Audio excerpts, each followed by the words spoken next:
Donc, je suis Carole Dipoy, je suis chercheure à l'Ifremer et j'appartiens à l'UMR Lémar. Je suis la porteuse du projet Microcosme qui se situe au cœur des 3 grandes crises majeures auxquelles l'humanité doit faire face, c'est-à-dire la pollution, le changement climatique et l'érosion de la biodiversité.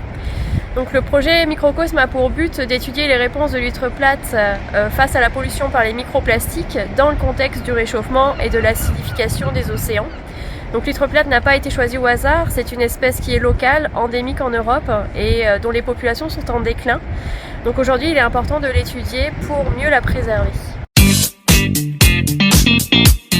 Donc on commence l'expérimentation, donc nous n'avons pas encore de résultats. En revanche, nous avons des hypothèses de travail. Donc l'huître, c'est une espèce filtreur qui va être particulièrement sensible à la présence de microplastiques dans les océans, qu'elle va ingérer en même temps que le phytoplancton pour se nourrir.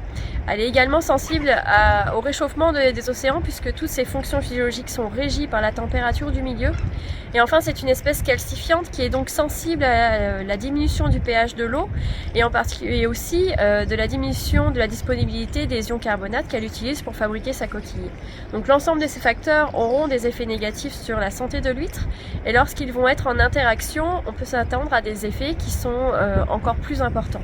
Donc pour étudier les réponses de l'huître plate à ces facteurs environnementaux, nous avons reconstitué en fait des mini-écosystèmes tels qu'ils sont dans le milieu naturel, composés donc d'huîtres plates et également de toutes les pipios, c'est-à-dire toutes les communautés benthiques qui sont associées naturellement à cette espèce. Et donc ces récifs ont été exposés à ces différents facteurs.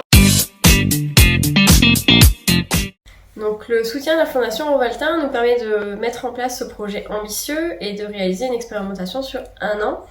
Elle nous permet de réaliser toutes les analyses biologiques qui vont nous permettre d'évaluer l'état de santé de l'huître dans les différents scénarios testés. Et grâce au partenariat avec différents instituts, donc l'UMR Lémar, l'UMR Borea, l'Ifremer et un laboratoire de l'Université de Padova en Italie.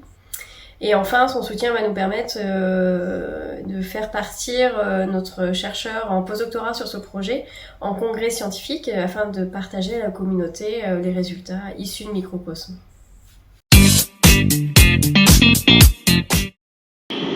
Alors le cadre du projet Microcosme, il est un peu insolite puisqu'il a lieu à Oceanolab. Oceanolab, c'est un projet qui a été imaginé par Oceanopolis et l'Université de Bretagne occidentale, qui permet en fait de créer un lieu, un site où le public va rencontrer des scientifiques et va voir une expérience en train de se faire.